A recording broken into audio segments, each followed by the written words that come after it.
Bekas Ketua Penerangan UMNO, Isham Jalil secara sinis mencadangkan agar Menteri Besar Selangor bersama barisan Exco Kerajaan Negeri serta para penyokong mereka berpindah dan menetap di Bukit Tagar, iaitu kawasan berhampiran ladang babi yang kini menjadi isu hangat. Menurut beliau, hanya dengan cara itu barulah kepimpinan negeri Selangor benar-benar dapat merasai sendiri serta memahami bantahan penduduk terhadap rancangan menjadikan Selangor sebagai pengeksport babi terbesar ke Singapura.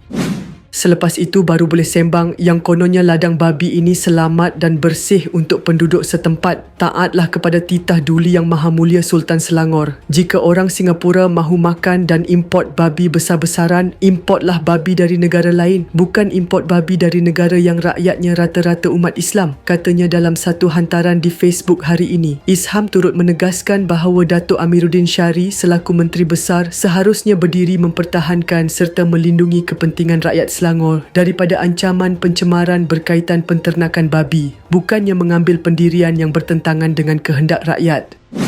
Dalam perkembangan berkaitan, semalam Sultan Selangor Sultan Sharafuddin Idris Shah menzahirkan rasa amat duka cita serta tidak memperkenankan perancangan kerajaan negeri yang membenarkan operasi penternakan babi di kawasan Tanjung Sepat, Kuala Langat bermula tahun ini sebelum ia dipindahkan ke Bukit Tagar pada tahun 2030. Menurut kenyataan yang dikeluarkan oleh Istana Alam Shah, kebimbangan tersebut timbul khususnya apabila terdapat kemungkinan projek berkenaan melibatkan penternakan babi secara besar-besaran dan berorientasikan ekspor ke luar negara.